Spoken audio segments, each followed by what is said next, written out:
Yesu akamwambia, mimi ndimi njia na kweli na uzima, mtu haji kwa Baba ila kwa njia ya mimi.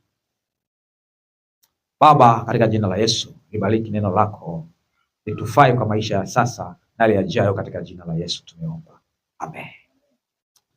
Yesu akawa anazungumza na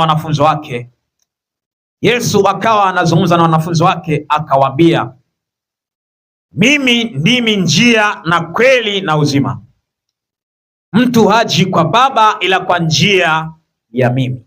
Yesu anapojitambulisha kama njia, tafsiri nyingine iliyofichwa katika maneno hayo ni sawa na kwamba anawaambia watu nifuateni. Kwa sababu unapokuwa unaelekea mahali, unataka kufika mahali fulani, ni lazima upite katika njia inayoelekea huko. Sasa anaposema mimi ni njia, tafsiri yake ni kwamba nifuateni. Lakini anapozungumza hivi anahitimisha vizuri sana, anasema hakuna mtu ajaye ila kwa njia ya mimi. Hakuna mtu anayeweza kuja kwa Baba ila kwa njia. Kwa hiyo njia ndiyo inaweza kumsaidia mtu kufika anakoelekea. Nilipata shida sana wiki hii tunaoimaliza. Nilikuwa nasafiri naelekea Mafia. Sasa nilifika pale bandarini, kwa bahati mbaya nikakuta tiketi za meli zimeisha. Kwa nikalazimika kupanda kiboti ambacho si salama sana, lakini pia sio cha kitaalamu. Sasa njia nzima nilikuwa nahangaishwa na vitu viwili. Nilikuwa nahangaishwa na yale mawimbi yalipokuwa nakuja mpaka kile chombo kinanyuka namna hii. Lakini jambo lingine lilikuwa linihangaisha sana, alikuwa ni yule nahodha wa kile chombo anayekiongoza kwa masaa 6 bila kuwa na lamani, bila kuwa na dila, bila kuwa na kitu chochote. Lakini kwa masaa yote haya unapita baharini, hauoni mwanzo, hauoni mwisho, lakini anakufikisheni pale mnapoenda. Jambo hilo linanihangaisha sana. Na nitamani nikishuka nimuulize, we umewezaje kujua tunapita wapi? Hauna dira, hauna chochote cha kuongoza. Ile ilinipa shida sana. Lakini baadaye nikafikiria na kuamini kwenye akili yangu kwamba inawezekana huyu mtu tayari ana uzoefu, anaweza, lamani iko kichwani, kwamba najua nipite hapa, niende hivi, mwisho wa siku nifike bandarini ninapotaka kwenda. Bwana Yesu asifiwe sana. Yesu yeye anasema mimi ndimi njia na kweli na uzima, mtu haji kwa Baba ila kwa njia ya mimi. Maana yake nifuateni. Kama mnataka kufika kwa Baba, nifuateni. Kama mnataka kufika mbinguni, nifuateni. Haleluya. Bwana Yesu asifiwe sana. Sasa kuja kwa Yesu duniani yalikuwa ni matokeo ya kutimia kwa mpango wa Mungu wa kumtafuta mwanadamu. Yalikuwa ni matokeo. Yesu alipokuja, tulipokuwa pale barabarani Jumapili, nilizungumzia jambo hili kwamba wanadamu walipomkosea Mungu, dhambi ilipoingia duniani, uhusiano wa mwanadamu na Mungu uliharibika.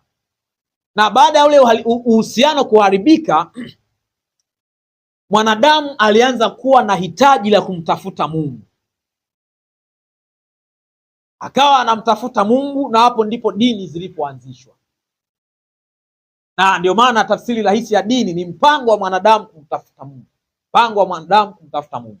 Kwa hiyo wanadamu wakaanzisha dini ili dini ziwasaidie angalau kuweza kuwa karibu na Mungu, kumtafuta Mungu, kuwa na uhakika kwamba maisha yetu naishi hapa, Mungu yuko pamoja na sisi. Wakaanzisha dini.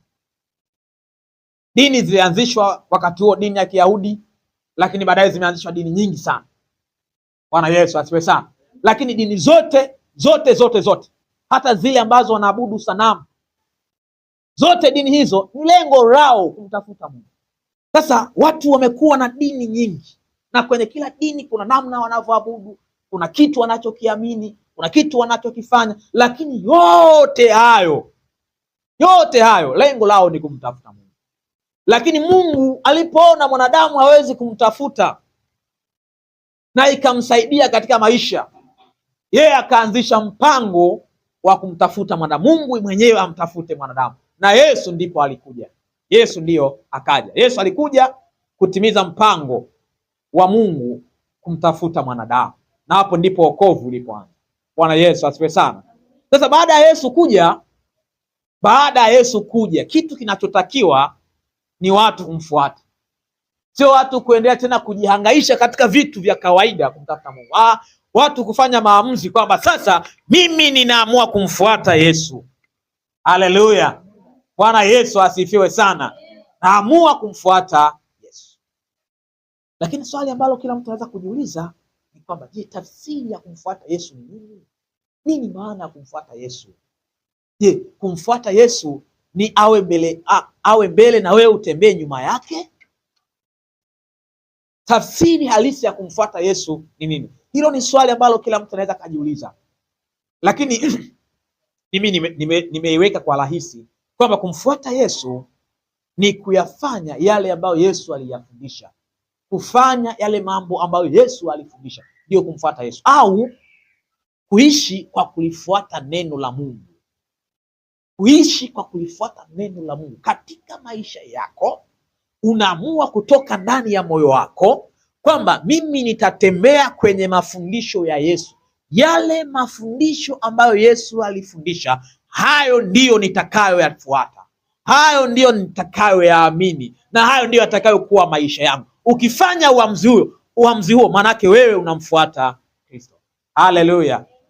Tuangalie kitabu cha msingi sasa, mahali ambapo tutakaa sana, ile Luka mtakatifu sura ya 9 mstari wa 57 hadi 62.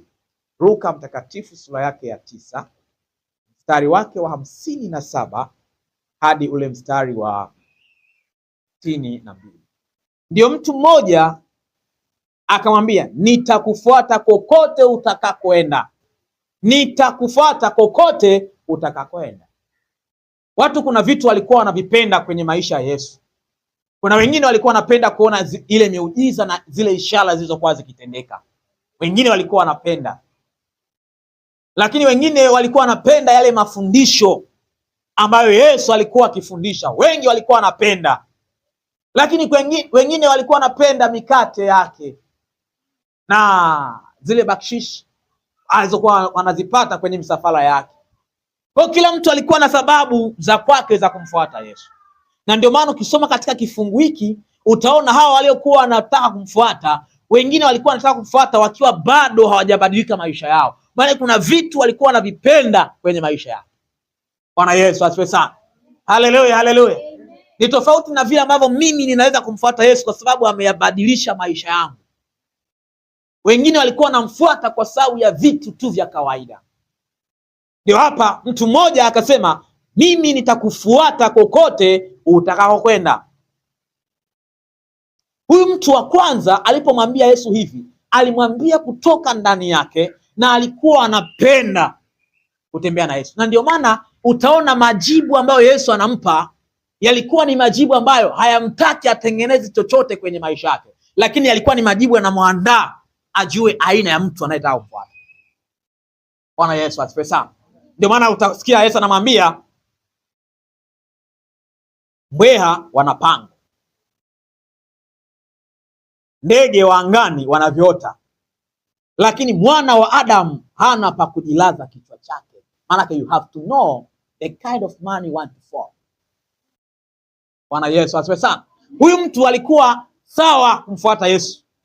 Hakuwa na shida ya kimahusiano, hakuwa na tatizo lolote, lakini kitu alichopaswa kufahamu, alipaswa kufahamu aina ya mtu anayetaka kumfuata. Kwamba maisha ya Yesu kama mwanadamu yalikuwa maisha ya mateso, maisha ya kimaskini, maisha ambayo hayana kupumzika. Ndio maana namwambia ndege wanaviota. Maana kuna wakati ukifika they go to rest. Hata mbweha nao wana pango. Kuna muda ukifika wanaingia kwenye mapango yao. Lakini shughuli ya kunifuata mimi, unaponifuata useme nitakufuata leo halafu kesho nitaacha. Bwana Yesu asifiwe sana. Ndio kitu Yesu anamwambia yule mtu. Shughuli ya kunifuata mimi ni maisha, ni shughuli isiyoisha, haina mwisho. Unanifuata siku zote. Bwana Yesu asifiwe sana. Ni kunifuata siku zote, saa yoyote, wakati wote. Na hili ni jambo la kwanza ambalo utaligundua katika mistari tumesoma katika Luka. Maisha ya Yesu kama mwanadamu yalikuwa yamejaa mateso, yalikuwa yamejaa vitu vingi vya kukatisha tamaa, na kila mtu anayemfuata lazima ajue kwamba hayo yanaweza kuwa sehemu ya maisha. Bwana Yesu asifiwe sana. Haleluya, haleluya. Ukiwa unamfuata Yesu hapo ukutana na upinzani, usibadilishe mwelekeo. Haleluya. Ukikutana na vitu vya kuvunja moyo, usibadilishe ukasema hii njia sio sahihi. Ni sahihi hata kama ina upinzani. Jambo la kwanza ambalo napenda kila mtu aweze kulijua ni kwamba maisha ya kumfuata Yesu ni maisha ambayo hayana mwisho. Unamfuata na kumfuata na kumfuata na kumfuata kila siku. Lakini Yesu kuteseka, yale mateso ambayo Yesu aliyapata ili kutukomboa sisi, ile ilikuwa inaashiria na ilikuwa inatoa uthibitisho kwamba ndani yake kulikuwa na ubinadamu, kwamba Yesu aliteseka ili aweze kukomboa, aweze kunikomboa, aweze kukomboa ulimwengu. Ile inathibitisha kwamba Yesu ndani yake kulikuwa na ubinadamu.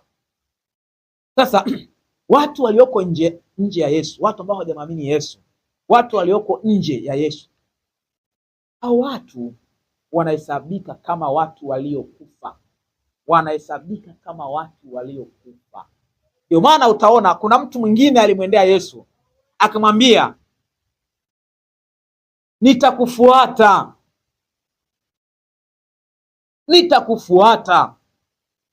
lakini unipe ruhusa kwanza niende nikamzike baba yangu, Angalia kitu ambacho Yesu anamjibu, akamwambia, waache wafu wawazike wafu wao, bali wewe enenda ukautangaze ufalme wa Mungu. Imagine mtu amesema nitakufuata. Inawezekana alikuwa na maelezo ya mwanzoni huku, lakini nimepata taarifa ya msiba, baba yangu amekufa, naomba niruhusu niende kwanza nimzike baba yangu, alafu nikufuate, nirudi nikufuate. Bwana Yesu asifiwe sana. Angalia, Yesu anamwambia waache wafu wawazike wafu wao, waache wafu wawazike wafu wao. Kitu ambacho Yesu anataka kukidisplay, Yesu anakionyesha, anataka kumuonyesha yule mtu tofauti kati ya watu wanaomwamini Yesu na wale ambao hawajamwamini Yesu. Kwa sababu kwa kawaida watu waliokufa hawawezi kumzika mtu mwingine aliyekufa.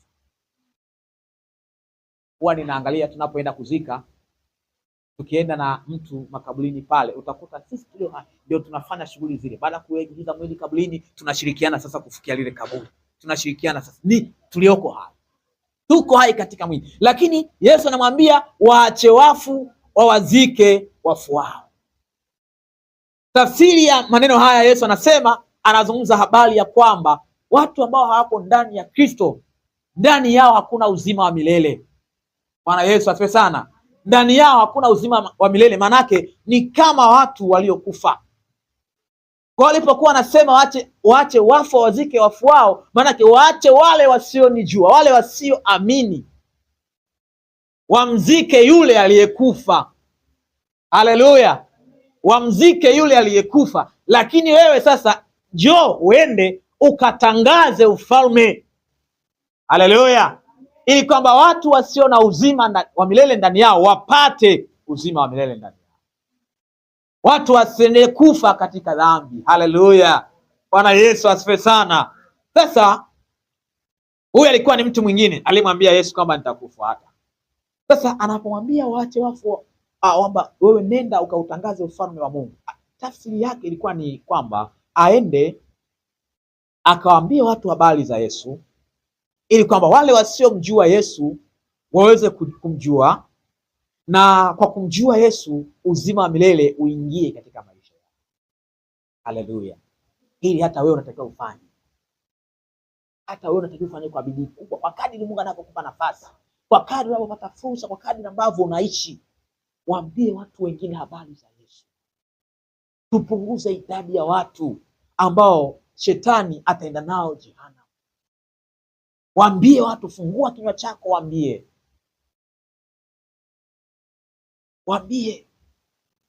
Yesu anapomjibu huyu mtu, anamwonyesha kitu ambacho kinaambatana na kumfuata Yesu, kuambia wengine habari. Unapokuwa umemwamini Yesu, inatakiwa itokee automatically ndani yako kwamba unatamani kuona watu wakibadilika, unatamani kuona watu wakikutana na Kristo, unatamani kuona watu wakisikia habari njema. Bwana Yesu asifiwe sana. Ni jambo linaambatana kabisa na kumfuata Yesu. Kwa maana unaona Yesu alipogundua kwamba huyu mtu hakuwa na shida ya kimahusiano, Yesu alipogundua kwamba huyu mtu hakuwa na shida ya kimahusiano, alimwambia jukumu. Yule aliyekuwa na yule wa kwanza alimwelekeza mambo ambayo atakabiliwa nayo katika kumfuata, lakini huyu anamwambia jambo lingine, kwamba nenda katangaze. Jambo hili linaambatana na watu kusikia. Haleluya. Bwana Yesu asifiwe sana. Sasa katika mstari wa 62, katika mstari ule wa 62, Yesu anasema hivi. Yesu akamwambia, mtu aliyetia mkono wake kulima kisha akaangalia nyuma hafai kwa ufalme. Huyu alikuwa ni mtu mwingine aliyekuwa ameomba, aliyekuwa amesema kwamba nitakufuata. Huyu mtu ni yeye mwenyewe kwa utashi wake alikwenda kwa Yesu akasema, Bwana, mimi nitakufuata, lakini nipe ruhusa kwanza nikawaage watu wa nyumbani mwangu, nini nikatoe taarifa, nikaombe kwamba jamani, mimi nabadilisha sasa. Kama ilivyo siku hizi, mwingine anasema mimi mpaka nimuulize mama kwanza, nimuulize baba, nimuulize mume wangu, nimuulize mke wangu kama anataka kuokoka, kama anataka hiyo ipo na zamani pia ilikuwepo. Huyu anasema nitakufuata, I am too much interested with you. Yani naona wewe ni mtu wa muhimu, wewe ni mtu mzuri, vitu vyako vimenyooka, uko sawa, nitakufuata. Anasema huyu mtu, nitakufuata. Sasa lakini naomba unipe ruhusa, niende nikawaage watu wa nyumbani mwangu. Tafsiri ya kuaga wakati mwingine ni kuomba permission, kuomba ruhusa. Bwana Yesu asifiwe sana. Haleluya. Unapoenda kumwaga mtu, wakati mwingine unataka akupe go ahead, endelea na jambo hilo. Sasa yule mtu aliposema nipe ruhusa niende nikawaage watu wa nyumbani mwangu, Yesu anampa majibu tofauti na vile alikuwa amesema. Anamwambia mtu yeyote aliyetia mkono wake kulima alafu akaangalia nyuma hafai kwa ufalme wa Mungu. Maanake mtu aliyekubali, aliyekusudia, aliyeamua kunifuata mimi alafu akaanza kuangalia mambo mengine, mambo ya maisha haya, mambo ya dunia hii, huyo hafai kwa ufalme. Maanake hafai kwa safari ya kunifuata. Kumbuka Yesu alisema kwamba